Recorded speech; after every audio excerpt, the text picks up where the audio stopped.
Hello, fellow kids, and welcome to the final episode in this four-part series where we've been learning about the factors that have shaped human culture throughout our existence as a species, from our social structures to our value systems to our economic and political systems. And the purpose of doing this is so that ultimately we can have more power to change the things that we don't like about our own societies and social structures. And basically, what everything we've been talking about boils down to is that human cultures are adaptations to the practical conditions that people find themselves in. And that includes the physical environment, but also the human environment, the people that we're surrounded with and stuck with as families and partners or opponents and competitors.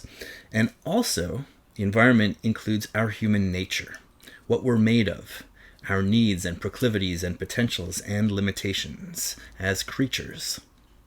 And a fundamental rule within the concept of culture as an adaptation to environment is that social structure is all about bargaining power, the relative bargaining power of different groups of people in a society. And by social structure, I mean who has power and who doesn't in the society. Are men dominant over women, or is there gender equality? Is there a ruling class, and who's in it and who's subject to it? Is there a tyrannical monarch, or a prime minister for 5 years, or a weak temporary persuasion chief with no coercive power? Or are there no fixed leaders at all, like in a hunter-gatherer camp? Do you have slaves, or serfs, or employees, or equal citizens, or all of the above together? Is religion about nature conservation, communion with the universe, or is it about controlling the majority of the population so that they don't rebel against the ruling class? So social structure is all that fun stuff. And what's really struck me as I've been editing the last installment of this series is just how easy it is to understand even really complex phenomena if you're looking at them through the right theoretical lens or paradigm. And just how confusing and impossible it is to understand even simple things when you're looking at them through the wrong theoretical lens or paradigm. Like when medieval astronomers believed that the Earth was the center of the universe, it was really hard for them to understand and predict the motion of the stars and planets and celestial objects. From Earth, it looks like the stars and planets are all moving around us in a circle in these weird spiral patterns that don't make much sense. And the only way to predict their motion is to watch things over and over a long enough period of time for the cycles to repeat. And that could be decades for some of these celestial bodies. So medieval astronomers made up all these theories about how there were these spheres around us with these glowing dots rotating around the Earth in order to explain what they saw. But once we understood that the Earth and the planets all revolved around the sun, and it's only the moon that revolves around the Earth, or even better, once we understood the simple principle of gravity, so that you understand why all this stuff happens, why smaller bodies are rotating around bigger bodies, well then everything falls right into place. And even though the universe is still as complicated as it was before, it just becomes much, much easier to understand and predict what the planets and stars are actually doing without having to watch the cycles for decades and decades. When I started to write this 4-episode miniseries, my intention was just to make a cute little 10-minute video showing how human social evolution coincidentally matches the 4-quadrant political compass clockwise through time. If you're using the version of the political compass that has economic inequality and equality in the horizontal axis, and social conservatism versus social liberalism on the vertical axis. And I don't even believe in the 4-quadrant compass as a coherent concept. I think it all just boils down to hierarchy of power versus equality of power, right and left. And I'll explain what I'm talking about in the Q&A episode if you're new to the show and you don't know what I mean. But for my purposes, the political compass, well, that was just a springboard for me to talk about how culture works. And because I have the right theoretical paradigm, meaning that I understand the relationship between environment and culture and between bargaining power and social structure, it's just really easy for me to explain the history of human social structure across the whole world from our origins as a species until now within those simple compass parameters. Like if you read or read the Dawn of Everything book that this series is in part a response to, the authors are like the ancient astronomers. They did a huge amount of work for years to gather all this fascinating information that takes up 600 pages of the book with all of these details about how much variety there is across human cultures in terms of social structure. But Because the authors were working off of a useless theoretical framework, they totally failed at their goal of being able to tell us how we can change our own social structure and why we seem stuck in hierarchy. And meanwhile, I was basically just able to sneeze out this whole 4-part series that explains everything that they couldn't on accident because I have the right theory about how social structure works. And I know a lot about hunter-gatherers and a bit about pastoralists and peasants, but I don't know very much about Vikings or Mongolia or ancient civilizations like Sumer. But because I have the right theoretical paradigm, I know what to look for when I want to find out about how those societies, which are unfamiliar to me, how they develop their social structures. And I can find the answers fairly quickly by asking the right questions and looking in the right places. Theory is power, if it's the right theory. We saw in episode 8 about the 1381 peasant revolt that even if you have all of these advantages and you have political victory in your hands, all of that potential can be totally squandered and end up in catastrophic defeat if you have the wrong theory. So this show is about giving you and me, us, the power to achieve our political goals. So, if you're watching these episodes and you're feeling the clouds of confusion lifting and the sunlight of understanding coming through and politics actually starts to make sense to you, then like, subscribe, rate me on the garbage toilet apps, and please donate to keep me and this show going. And my ultimate aim here is to turn these ideas that I'm teaching in this series, which are very simple ideas that anyone can understand, unless you have a PhD in the humanities. Help me turn these ideas into the common sense of our times so that people can start making way better political decisions. And with that, let the cartoon begin. So now we're moving into the bottom right quadrant. Social liberalism with economic inequality. The state formation process starts about 6,000 years ago or so. And always remember that none of this is a uniform process. Stuff is happening in different places at different times. And some people are moving back to hunting and gathering from farming, and cities form, but then they eventually get abandoned and people go back to farming or pastoralism, and it all just depends on local conditions. But over time, this is the direction that most people are heading towards, clockwise from the bottom left quadrant to the bottom right quadrant, where we're entering now in our little narrative, and where we are now today. In times of relative peace and prosperity, which often becomes possible when one empire controls large enough areas for a long enough time that long-distance travel becomes possible without worrying as much about getting robbed by bandits and pirates and pastoralists. Well, in these times of greater stability and prosperity, you have a greater and greater shift towards commerce. And this is particularly true in port cities, but also in terms of local crafts and trades. And the more population density you have, the more surplus there is to allow people to live in cities without being food producers. And it also means that there are more people who need trade goods and more people who can make trade goods. And cities were forming before and through this whole period. The earliest cities started about 10,000 years ago. And to get a city, you either need enough people who can extract enough surplus from local farmers by force to be able to live without growing their own food, or you need to be a giant hub of trade, where you get enough wealth from making and trading goods that you can buy your food without force. Or you need a combination of both. Like you steal your grain from peasants, and you trade that grain for foreign goods and locally manufactured products. So early cities would typically tax or tithe local farmers by force, like in ancient Mesopotamia and Egypt and South America, and everywhere really.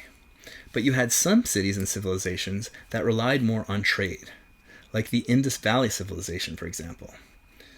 They also taxed local farmers, but their cities and towns were mainly just trading hubs. And interestingly, the Indus Valley cities seem to have been largely egalitarian. We don't see evidence of elites or centralized authority or much wealth inequality in those cities. Normally, cities dominate the country by force. And you do see systematic tax collection in the Indus Valley rural areas that go towards the town. But there's no evidence that the urban people were taking these taxes from the farmers by force, the way that you see in most other civilizations. Like in other civilizations, you see that the army was sent in to go fight the local people and take their grain.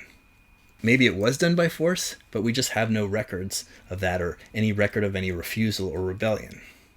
And maybe it wasn't by force. Maybe there was some sort of democratic tribal element aspect to these societies where the countryside agreed to voluntarily contribute grain because they got some kind of benefit out of it. My theory about the Indus Valley civilization is that it started as an egalitarian agricultural society like the Haudenosaunee, and then as population density increased and trade increased, it ended up as massive trading hubs so that everyone became wealthy together because they already had this egalitarian bargaining power structure without one tribe or faction ever gaining a foothold over the others. And the institutions were such that no great bargaining power imbalances developed that could lead to the formation of elites before the civilization eventually faded out because of environmental changes that made it impossible to sustain such dense populations over time. But regardless of my imaginary theories, what I want to move on to here is that while the practical realities of farming, especially peasant farming, and also pastoralism, these incentivize people to be very conservative in order to survive. Urban life, on the other hand, allows for, and to a certain extent even incentivizes, a certain degree of social liberalism. Now, it's a mixed bag here, especially in ancient civilizations. On one hand, the cities are usually the centers of religious power and orthodoxy, while the countryside is the place that tends to have more localized and idiosyncratic types of religious practices, which often reflect more hostility towards urban authority. This was particularly the case in the Arab empires, where the further you were from the city, the more free you were from the government taxation apparatus, and the more integrated you were instead into the tribal form of social organization. The Arab caliphates and the urban centers broke the tribal system as much as possible when it came to agricultural settlements within the reach of their power, because they were the source of resistance to the empire. And you saw the same thing in Europe, where the church began trying to impose these bans on cousin marriage as soon as they could, already in the 4th century. And they pushed this ban on cousin marriage harder and more successfully as time went on, and as the local monarchs and lords were able to capture the peasants more successfully under their grip.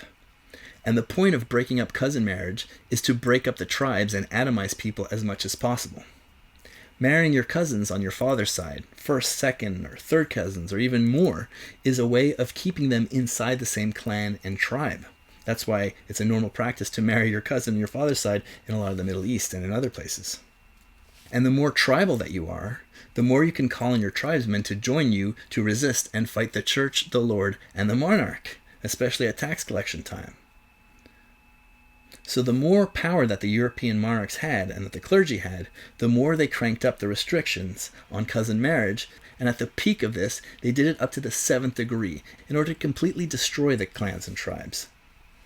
And then by the 13th century, they had been so successful at destroying the tribes that they lowered the prohibition back down to the 2nd degree in order to prevent clans from reforming.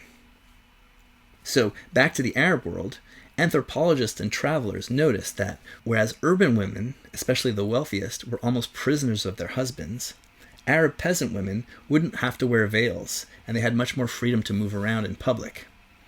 And they also noticed that Bedouin, who are basically the originators of Islam, didn't always know all the details of correct religious practice as determined by urban scholars, and even if they considered themselves very religious. And also rural Jewish people in Europe and in the Arab world are known to have venerated quasi-saints, which would be considered pagan practice and non-compatible with monotheistic Judaism to the urban religious authorities. At the same time as you had more religious control in the cities and a breakdown of the tribal structure, that allows for a certain degree of social liberalism. Urban centers, especially in trading hubs and port cities, tend to give people a lot of exposure to foreign people and foreign ideas and different religions and traditions and ways of life and ways of thinking. And this is inherently a challenge to orthodoxy. Those Christians eat pork and they don't get hit by lightning. Or in North America, the patriarchal European women often noticed that the women of the various matrilineal tribes were completely independent of their husbands. And they seem to be doing great, so why did we European women have to be second-class citizens? And all of this creates more social liberalism. Like those encounters between the European women and the Haudenosaunee women helped launch the women's rights movement in the United States. And in general, exposure to different kinds of people and ways of life and religions spurs appreciation and openness to new ideas and ways of seeing things, especially if you're engaged in trade and cooperation, as opposed to competition, which might just incentivize ethnic hatred and religious hatred and race war.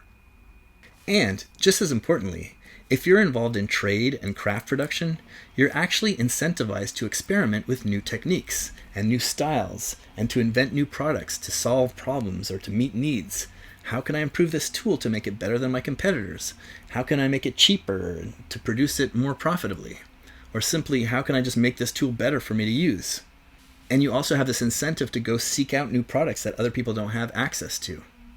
And with urban surpluses, people had the resources to make experiments and fail at them without these huge consequences, as opposed to farmers and peasant farmers who had almost no margin of error because they're being exploited so thoroughly that any experimentation failure could lead to death.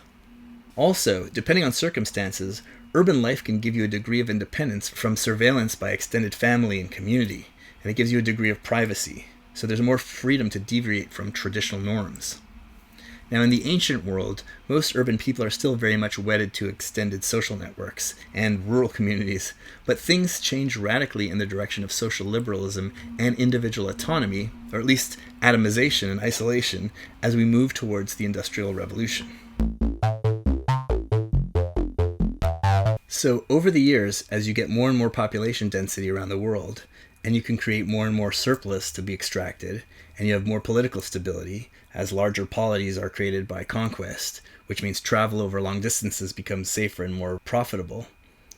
That's when power starts to have less to do with who owns the most land and controls the most peasants and grain surplus, and instead it shifts towards who has the most cash money and who has access to the most trade goods. And the new elites of business and finance, as they start to become the center of the economy, they start to enter into conflict and tension with the ruling nobilities, who controlled the state, and whose power came mostly from extracting wealth from the peasants by force. And you see kings starting to have to borrow money from moneylenders, who often rival the kings in wealth and power.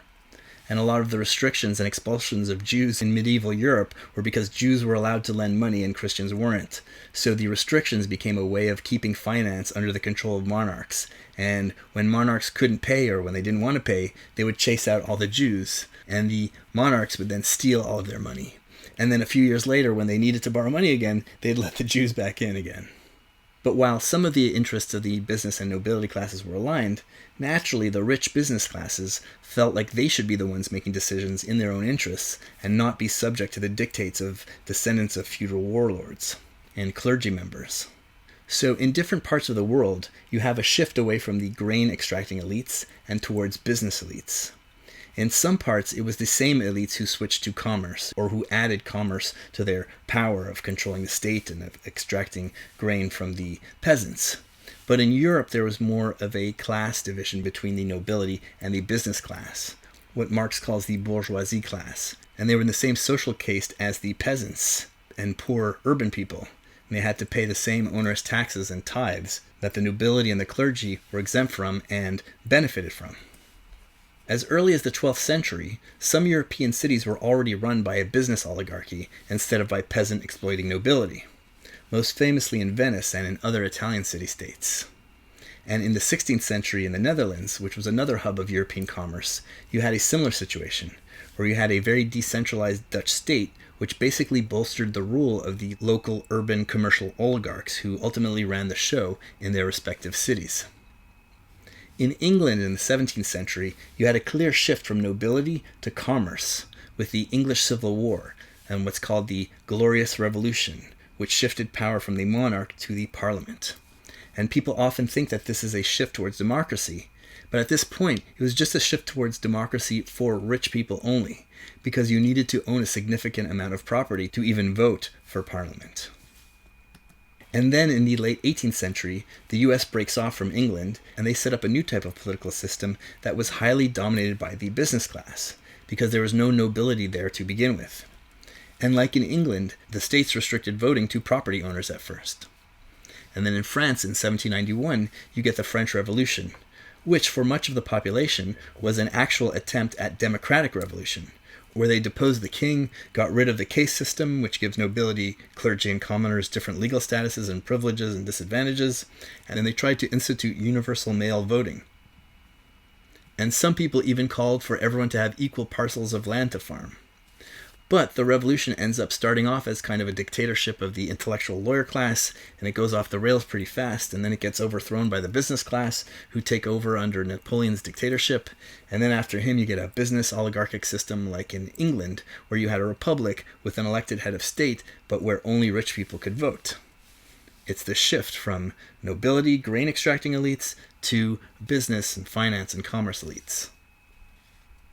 Now, the American and French revolutions are interesting contrasts. The US system is started by the business class, basically. Benjamin Franklin and John Hancock were entrepreneur guys, and Jefferson, Washington, and Madison were plantation owner guys.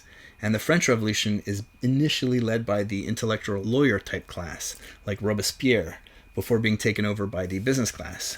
And business dictatorships versus dictatorships by the intellectual class are a very interesting contrast that I'll talk about in other episodes, like when I continue with the Russian Revolution. But what's happening at this time in these countries, England, France, and the US, and other places in the world where trade grows in importance, is that there's a shift away from being empires and kingdoms which are based on peasant exploitation by a nobility class, and into oligarchic republics, where the government is controlled by the business class, sometimes with a parliament, and sometimes with a dictator or monarch as the head of state. And as this happens, they all start to distance themselves to various degrees from religion, and they start secularizing the state.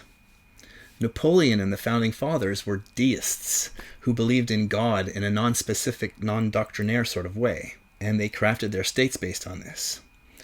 And although British leaders like Oliver Cromwell and William of Orange were religious Protestants, they advocated for toleration of different Protestant sects, which eventually leads to freedom of religion for everyone. And the Muslim Ottoman Empire, where theocracy was integral to the monarchy and the state system, even there you see a relaxation of the religious stranglehold on politics, and you start to see a big push towards secularization and liberalization by the mid-19th century. And the whole Protestant Reformation in Europe starts off as an urban phenomenon, popular in areas where business and commerce dominate, before it starts gaining ground in rural areas by peasants who are attracted to Protestantism as a means of gaining freedom from serfdom and from the rule of the Catholic Church, which was ultimately a tool of the feudal noble elite. The empires which were based on peasant extraction required religion to justify their rule and to keep the peasants in line, and also to keep different ethnicities together under the ruler. But this became less and less necessary or interesting in business-run societies and regions where you're supposed to be this free agent working for yourself as an owner, and later where you're supposed to be this worker who rents out your labor when we get to the Industrial Revolution. And in these business societies, you're no longer someone who's tied to a specific lord or a specific plot of land or a specific line of serfs or this giant empire or kingdom. Now, you still need people to keep their heads down, but now they just need to keep their heads down to the boss, which could be multiple different bosses, or to the local business elite, and not to a lord or king or emperor. And the Protestant Revolution that swept across Europe broke that sort of top-down official empire type of state religion. And as a result, religion becomes a more idiosyncratic and less communal practice, more suitable for the urban life of business and middle classes and for the birth of capitalism. And some of the Protestant sects, like Calvinism, which were popular in the Netherlands and Northern Europe, or else like the gospel of wealth ideas that become popular in the United States, these sects really stretched out the meaning of the New Testament, and they justified the accumulation of wealth, and they suggested that rich and prosperous people were inherently virtuous. They're the elect, and even if they behave badly, they're chosen by God, which is why God is rewarding them with wealth despite their seemingly terrible behavior sometimes. And this is really a very capitalist form of religion, and it's a very far cry from the idea that a camel has a better chance of getting through the eye of a needle than a rich man has of getting into heaven, which is what you have in the Christian Bible. And of course, the Protestant Revolution was in many ways an effect of the invention of the printing press. Protestantism called for the translation of the Bible into local languages, and the use of prayer in local languages instead of using the special Latin language. and it emphasizes a personal relationship to God instead of a communal performance-based relationship, the way that you have in Catholicism or in the Eastern Orthodox churches, which were also very much religions of empire. Now eventually, with greater populations and more commerce and trade over long distances, and more political stability, you get more technological innovation. More minds working on things at the same time makes more technological innovation. And that sets off an agricultural revolution, which starts off in England, where you can generate more and more food with less and less farmers. And at the same time in manufacturing, you start to get methods where less and less people can produce more and more goods. And these two factors, along with the fact that the business class controlled government in England at the time, kick off the Industrial Revolution, beginning in the 1760s in England. The Industrial Revolution starts off because the Agricultural Revolution generated enough food surplus to make more urban living possible, and the new productive manufacturing technologies created a demand for laborers by the class of people who could afford to own these technologies, the urban business class. Now you might imagine that these new technologies would just create wealthy farmers and rich laborers, because the farmers could now produce more and sell their stuff abroad and make more money, and the high demand for labor by the business class would command high wages. But instead, what you get is the mass impoverishment and bankruptcy of huge numbers of farmers and small craftsmen who end up flocking to the cities en masse, and they end up creating a flood of penniless wage laborers who are competing for terribly paid jobs in terrible conditions. And that happens for two main reasons. One is because the wealthier farmers, or feudal lords, or business owners, are the ones who can afford the new farming technologies, and they end up outcompeting the little guys and putting them out of business. But an even more important reason is that the business class used their control over the state to basically bankrupt huge masses of independent, self-sufficient farmers by converting all of the public common lands that they depended on to fish and hunt and gather and supplement their farming income and farming nutrition from. They converted all of that into private land owned by the business class. And now I'm talking about the infamous enclosure movement. And it's one of a million infuriating examples of what happens when one group or class of people has all the power, and everyone else has no democratic input or even the right to express their opinions, but then they all have to suffer the consequences.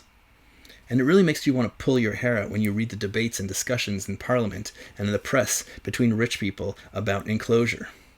And the main idea that you hear is that we have all these stupid, annoying farmers who are just so selfish, and they're lazy, and they're able to live and feed themselves and their families. They're not being productive. And productive just means making money for rich people who have this equipment that needs employees to work it. But the employees want high wages because they have too much bargaining power. And then the rich people are complaining about how, there's all this common land that's going to waste. And waste just means making a nice life for these farm people who are so selfishly living and feeding their families without making profits for this machine-owning class. And it's all these rich, oblivious shits talking to each other with no input from the general population, who, if they could, would be laughing at them or shaming them or throwing pies on their faces or voting them out of office or chasing them out of town, or worse. It's very similar to the discussions that you get in the first 150 years of the United States when they're expanding out west and making all these very similar excuses for why these selfish Indians needed to be kicked off of their lands. And it's also very similar to the rhetoric of the more extreme patriarchal societies where women are locked out of decision-making and deliberation.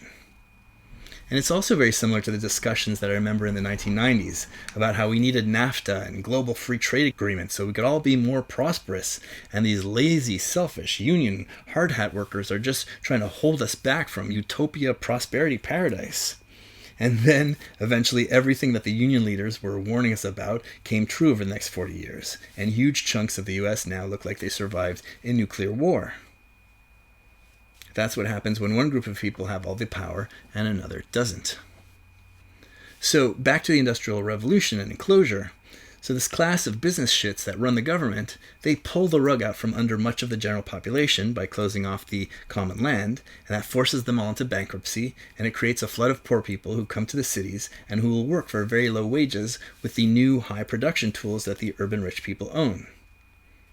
And this new flood of proletarian workers are extremely uprooted and materially and culturally impoverished.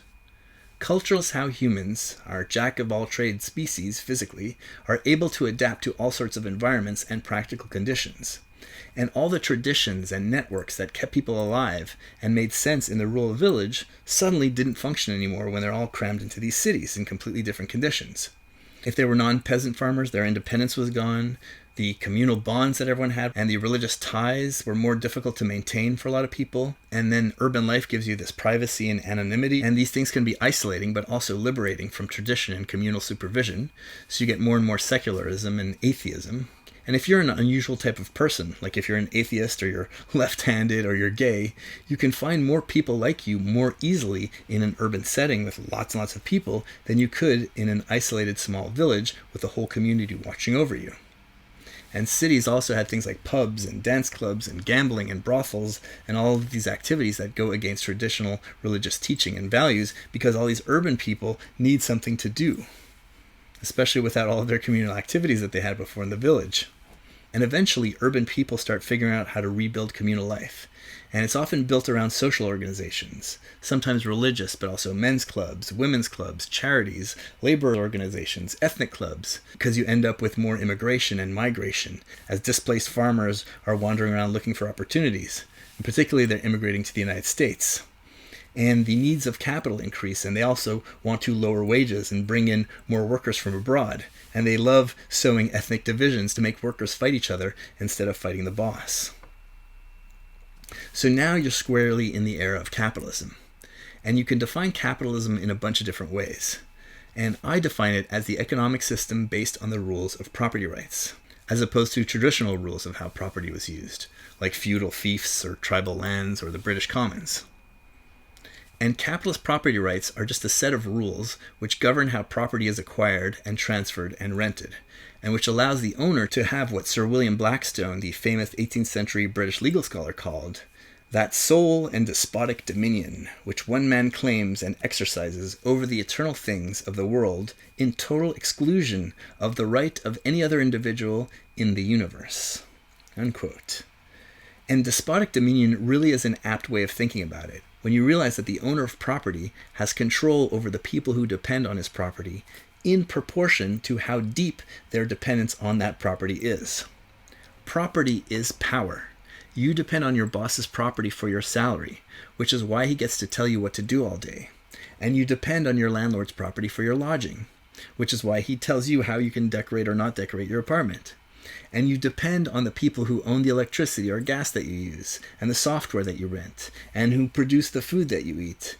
And the more that you depend on them, and the fewer escape options you have, or alternative competing options that you have, the more they have power over you, and the more they can make you pay, and the worse conditions that they can impose on you. High rents, not repairing your apartment, dangerous working conditions. In previous times, most people who did wage labor still had a farm or village back home that they could rely on to keep them alive, and to run back to if urban work was too shitty. And that meant that their level of dependency on their boss was low, and their level of exploitation was also lower. But now that more and more people lost their farms and their relatives also lost their farms, and they were basically entirely dependent on the owners of capital, of factories, of productive property, they're dependent on these people in order to survive. Well, now they had very little bargaining power whatsoever, and so they were abused and exploited to the maximum. And in response to this, because people were now living in close quarters where they could associate and communicate more easily, you ended up with movements for democracy and workers' rights and socialism, and also for things like women's rights, because women were now able to associate and communicate in ways that hadn't been possible before either, and because men relied more and more on their labor. And the result of all this is that the strict traditional values and relationships and behaviors and hierarchies and communalism that characterized life in most places for the previous several thousand years, the two top socially conservative quadrants, well, those started breaking down, and they've been breaking down ever since. There's recently been a brief resurgence of social conservatism and hostility towards foreigners, and an increase in sexism, and an increased interest in religion and tradwife stuff and anti-Semitism. And I think that this stuff is a combination of economic anxiety and frustration with atomization and isolation, and social media kind of preying on people and teaching men and women and everyone really to hate each other. And also, in large part, it's a backlash against the creepy cancel culture era that was dominant for the past 10 years or so, which used social liberalism as a kind of excuse to cudgel people into obedience to the intellectual class, which are the clergy of capitalism. And much like in the age of empires, where the ruling classes allied with the clergy in order to help them keep control of the peasants, in the era of representative democracy and mass communication, you need a secular intellectual class to do the same job. To justify the ruling class, to make you think that there's no alternatives, to channel your energies into scapegoats or conspiracies or witches or Jews or whatever it is, so long as you're not posing an actual threat to the dominance of the people with power and money. So like in the Soviet Union, which was a forcibly atheistic state, you had the intelligentsia class that served the role of the clergy. In North Korea, their official symbol is the hammer, the sickle, and the pen in the middle, which is the symbol of the ruling power, the ruling class. And in the West today, you have corporate media, entertainment, academia, advertising, and NGOs, which are the intellectual classes, which are all owned and funded by the zillionaire classes. And these are the clergy of capitalism. And even though the clergy is paid to help the ruling class stay in control of society, they have their own separate interests from the ruling classes sometimes. And sometimes they get uppity, and they think that they can dominate the ruling class. Like some of these cancellations that you had over the last 10 years, where people tried and often succeeded in getting certain CEOs of companies fired for transgressing woke orthodoxies. Or sometimes the clergy gets mad at the elite because the clergy is getting a raw deal economically. Like right now, journalism is being destroyed, and Hollywood is falling apart, and there are too many lawyers so they're not making good salaries anymore, and computer programming is less valuable, and it's almost impossible to get stable careers in academia anymore because there's too many people in academia. So in times like this, the clergy lashes out at the ruling class and tries to assert control over the ruling class, or they try to carry out revenge against the ruling class. That's why you have this ridiculous situation where you have these kids who are paying $80,000 a year to go to school, and their parents are rich, and they're insane, drooling Marxist-Leninists and Maoists and all the rest. And then eventually the ruling class will either reintegrate them into the system, like they've done many times in the past, and you can read a book called We Were Never Woke by Musa al-Gharbi, Gharbi, about this. Or sometimes they just get their asses whooped, like King Philip the Fair of France literally did to Pope Boniface in 1303. And that's sort of what Donald Trump has been doing to the elite university administrators, reminding them of who the real boss is, on top of using them as a scapegoat for economic insecurities because that stuff kind of got him elected in the first place. In general, I think this recent turn to social conservatism is very shallow and will not go very far, especially now that the cancel stuff is scurrying back under the rock where it came out of. Except when it comes to immigrants and anti-Semitism, which I think will get a lot worse, as those are tried and true scapegoats that elites have used for hundreds of years to deflect people's economic concerns. And people's economic anxieties will only get worse unless we do something about it, which I'll be talking about shortly. So aside from this recent blip, which is like a reaction to cancel culture, religiosity has been steadily declining for the past 150 years or so. And since World War II, you've had a steady increase in acceptance of women's rights and gay rights and black people and various ethnic minorities. And I don't think the direction of things is going to change significantly anytime soon. If you get more of an interest in religion, it's going to be more about community and less about obedience to the state or exclusion of other people. Anyhow, the massive increase in commerce, urbanization, and capitalism is what brought us to the bottom right-hand corner, which is economic inequality with social liberalism. And outside of some matrilineal societies, it's really the first time that people have been able to enjoy social liberalism on a broad scale since the hunter-gatherer era, the time of the first quadrant here. And this world, the conditions that have us in the bottom right quadrant, with lots of economic inequality but social liberalism, this world has only existed on a wide scale for the past 200 years or so. And so it's really interesting to me to see that this is where you have the fewest people in this quadrant, and that this sort of political and cultural system has only been around for a very short time relative to our existence as a species. And it's in this quadrant where you see that the New York Times version of the compass, which has social conservatism and social liberalism on the y-axis, how it works much better than the more common meme version with political authoritarianism on top and political libertarianism on the bottom.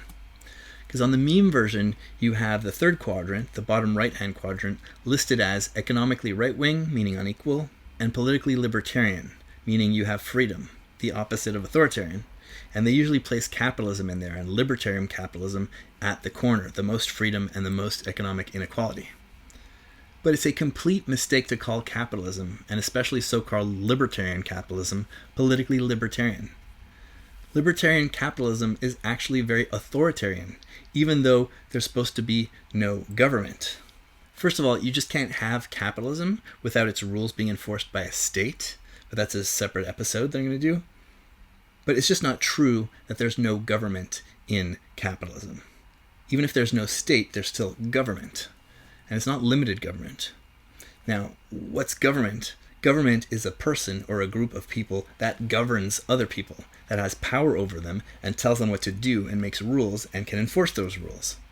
And capitalism isn't just an economic system, it's also a system of government. And I don't mean representative democracy. Democracy actually violates the rules of property rights that define capitalism. When I say that capitalism is a system of government, I mean the system of government outlined by the rules of property rights which define capitalism. And these rules are the rules whereby the owner of property has despotic dominion over that property and also over the people who depend on that property in proportion to how badly they depend on that property. The owner of your workplace owns the property that generates the money that you need in order to make a living. So while you're at work, the owner is your government, as are all the managers and people who make and enforce the rules for the owner. And depending on your contract, the owner might actually control what you do outside of the workplace as well. And the lower your bargaining power is relative to your employer, and the more you depend on that workplace to live, the more despotic dominion that he has over you. Which means the worse you're going to get paid and the worse the conditions are going to be where you work.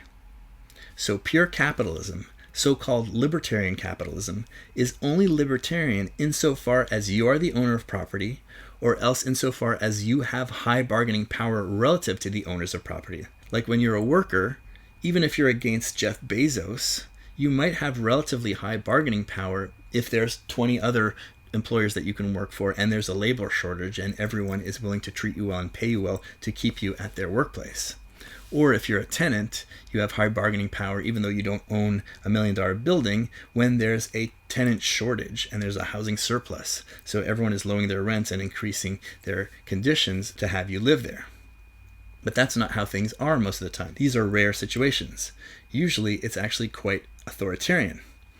And most of the rights that we have in our workplaces and in our rented dwellings and apartments, well, they've been imposed on our bosses and our landlords in violation of the despotic rules of property rights in our favor.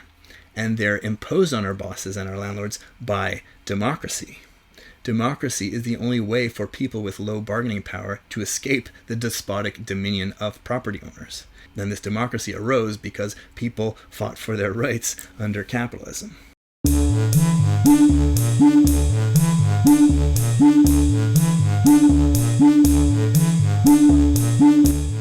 And that brings us right back to the first quadrant. As the Industrial Revolution progressed through the 19th and early 20th centuries, and more goods could be produced more cheaply per worker, workers who were subject to the power of property owners organized for labor rights and fought for the right to vote and to run for office in the parliaments and assemblies of the rich. And eventually, we won those rights. And maybe for the first time, instead of the state just being a tool for the elite to extract wealth and labor of the population, the state started to become, in part at least, a tool that the majority could use to break the power of the elite, or even to control the elite and to redistribute their wealth back to ourselves. So you get workers' rights and minimum wages and safety regulations and child labor bans, and you get progressive taxation. And thanks to the productivity from the Industrial Revolution and from imperialism, exploitation of people in poor countries by rich people in the rich countries, well, there was more wealth to be shared, which helped. And it's after the Great Depression and the calamities of World War II where the general population got the opportunity to really rein in the power of the rich to a higher degree than ever before. Emergency high wartime taxes were extended into peacetime, and you get all these capital controls to make sure that the Great Depression doesn't happen again, and so that the rich people can't just move their money to lower and lower tax environments to escape democratic control of these new welfare states. And the rich people are also trying to buy off peace from everyone else because they're afraid of getting overthrown and having all of their wealth confiscated, like you saw in the Soviet Union and later in China. And so, in the post-World War II period, you enter this unique time of really high prosperity, but also of relatively high equality as well. For the first time since the advent of states, the average person isn't being exploited to the bone for the benefit of the top 10%.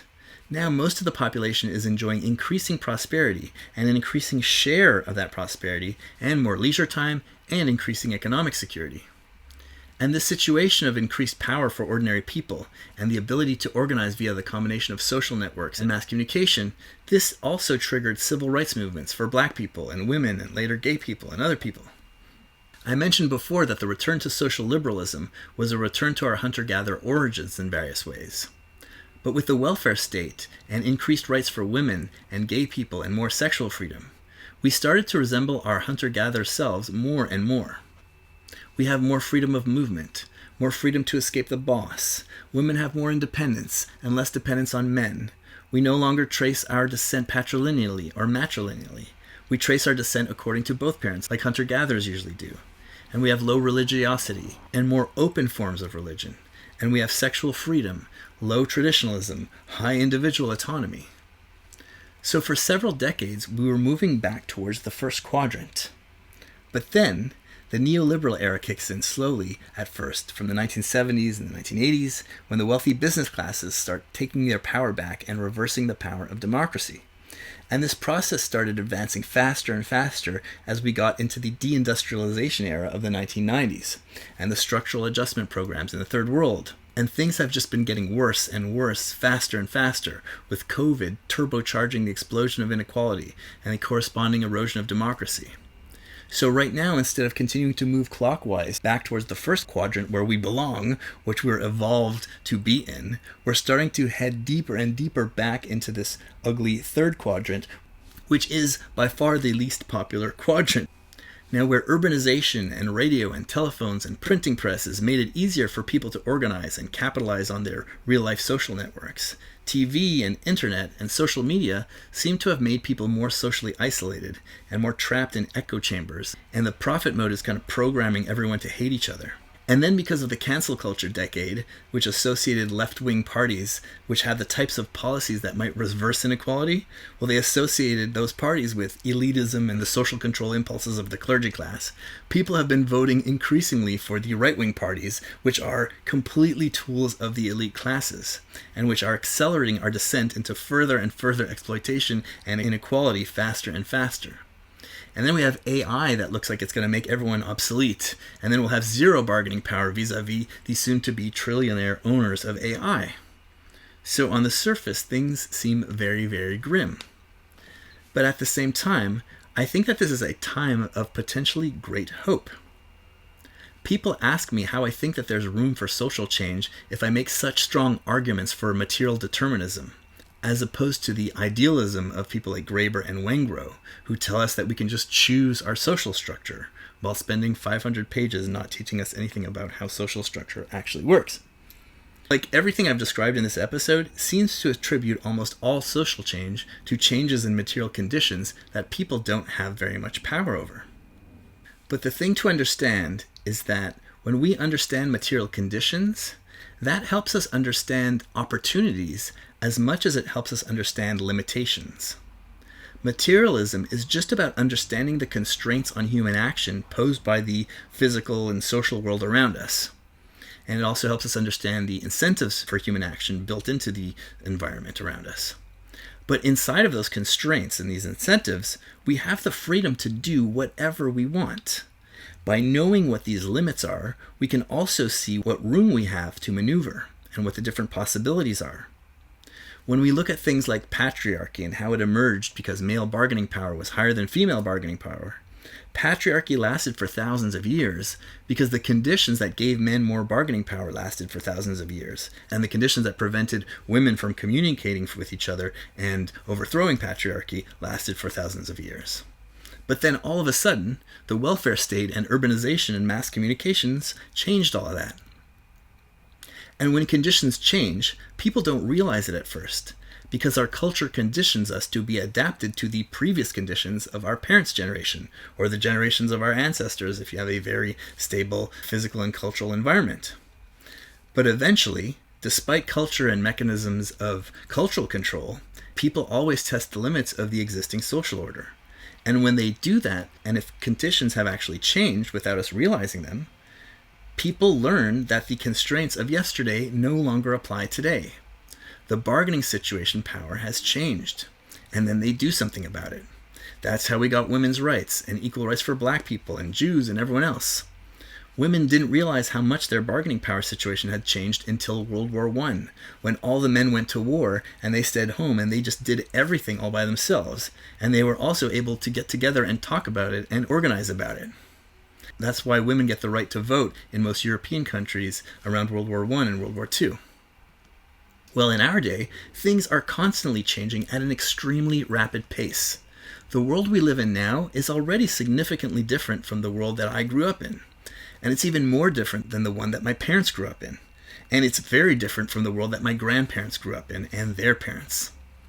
While on the surface, it looks like bargaining power has shifted massively in favor of rich people all over the world, since they dismantled the post-World War II institutions that allowed democracy to keep them under our control. And in many ways, our bargaining power has diminished. But at the same time, certain conditions have changed and continue to change in ways that make it much easier for us to take power away from the ruling classes permanently, and to have political equality and economic equality and social freedom in ways that have not been possible since hunter-gatherer times. First, despite the fact that people are voting for right-wing parties, if you look at surveys about why they're voting for them and you ask them, it's usually because people think that those parties are the ones who are going to deliver left-wing results. People who define themselves as being on the left and right both broadly hate elites, and they both broadly want more equality. And they want a lot more equality. 70% of Americans, 80% of British people, and 90% of Canadians want a wealth tax, for example. So that goes way across conservative versus liberal political spectrums. But because of cancel culture and woke stuff, a lot of people think that it's the left-wing parties who are the ones who are the parties of elites. And then the right-wing parties, which are the more extreme elitist parties, well, they manage to pretend to be the ones fighting for the people, fighting against the elites. That's why Donald Trump got elected in a lot of ways. And this is a complete disaster, and it's one of the greatest failures of the left in the history of the left. But it means that people actually want left-wing egalitarian policies, like the wealth tax. A majority of people voting for Donald Trump and Farage and Poilievre and Carney, they all want wealth taxes. And these people, whether they call themselves conservative or liberal or left or right or whatever, we all want a future where people can have a chance to own a home or even just rent one for less than 60% of our income. We just have to wake up and get our act together and communicate with each other and realize that we have all these goals in common. And we have to find a way to offer people these things that don't make us look like condescending elitist pieces of shit who are promising everyone ponies and spaceships. We need a vision of the future that people can actually look forward to and imagine happening in this real world. And we have to explain to people how this is possible. On top of elitist cancel culture, you've had Soviet socialism that's been poisoning the left, and that seems to just never die. It's like coming back. And so most people, when they look at the left, they think that the left just has to offer a bunch of total psychopaths who want a system of absolute horror in terms of economic catastrophe and authoritarianism on top of cultural elitism. And we need to flush all this garbage down the toilet once and for all, and to put forward a vision for the 21st century. And more importantly, we just need to connect with other people. The first step is just realizing that we are all on the same page on a lot of issues. We oppose each other on a bunch of issues, but it doesn't matter. If the different Bedouin tribes can connect with their blood enemies when it comes to defending themselves from other tribes, liberals and conservatives can definitely get together when it comes to getting things like healthcare and wealth taxes that we all agree on. And this is something that I'm working on with this channel. I'm trying to give you and myself, as I learn this stuff, the tools to understand how politics works and how humans work and what the left is and what the right is and what they aren't. And in my series on property rights and markets, I'm working towards presenting an idea for what the future could look like that's very imaginable and, in my view, also very realistic and possible. And then all the internet technologies that are dividing and isolating everyone and turning us into idiots and lunatics, well, these can easily be used to connect people on levels that have never been achieved before. This seems hopeless at the moment, but we can already see this happening in little bits and spurts. Just a tiny taste of this is how young people in Nepal use social media to topple their corrupt Marxist-Leninist and Maoist Nepo baby government. Young people especially, but also people of all generations, are realizing how toxic social media is and what a horrible influence it's having. And we're realizing how socially isolated we've become and how it's stifling our ability to organize on top of stifling our social lives and our sex lives. And more people are starting to realize that we need to connect together and we need to speak to each other and we need to find alternatives to all of this garbage. These are very new technologies, and we're just at the beginning of it. When the printing press first came out, it caused all sorts of chaos and conspiracy theories and witch hunts and confirmation bias and religious wars. And then it eventually led to the Enlightenment, and then eventually to democracy, and later social democracy. And these technological changes in communications are happening much faster today than they did 500 years ago at the time of the printing press. Cancel culture only lasted about 10 years, and people are already trying to figure out how to stop the negative effects of social media. And then, the very same AI technology that risks throwing everyone out of work or onto bread and circuses UBI doled out by super mega trillionaires. Well, that same technology can be used to actually make real democracy possible without all the unaccountable politicians and corporate corruption and nepotism. It can make democracy possible for the first time since our days as hunter-gatherers. As I was writing this, I ran into a friend who was telling me about how people in different countries are working on how to make AI a tool of democracy. And I'm going to do an episode on that when I learn more about it, because I just found out about it yesterday. So we need to offer not just a vision for the future, but also a vision for alternative social media. And we also need to just make alternative social media. Apps and algorithms owned by us and controlled by us and connecting us the way that we want to be connected, instead of just making us all insane and stupid for the benefit of advertisers and shareholders. We just need to talk about these things and get these ideas out there and develop them all together. And there are all sorts of talented people out there who can make this stuff happen. Most of our obstacles are just obstacles of communicating with each other. Once we figure out how to do that, changes will happen very quickly and very powerfully. The biggest material challenge that we face is that in order to rein in the power of the wealthy, that's going to take coordination in many different countries at the same time. But again, all of these tools, they make it possible. It's not easy, but it's possible, and it's becoming more and more possible. It's within the constraints of the material conditions of our day. We just have to start realizing it so we can start talking about it and working together on how we can make these things happen. Because I don't have the answers, you don't have the answers. We can only come with them together if we start discussing it. And there's a very small but growing space on the internet where people are talking about the need for these things, the need to connect people across political identity groups and to make the changes that we all want to happen. And the opportunities and the space for all of these ideas will grow as people's frustrations and disappointment with the trajectory that we're on keeps growing. And there's a lot of potential for things to get much, much worse, but there's also a lot of potential for things to get much, much better. We just need to start talking to each other about it and realizing how conditions have changed in our favor. And that's what this channel is all about, and it's why I need your help to be able to keep doing this and to do it more and better and properly and with other people and to connect these ideas to all the people who need to hear them. So check out the links in the show description for how to donate if you can, and check out my other episodes and share this stuff with everyone who would be interested or who would benefit from this, which is everyone. And until next time, see ya!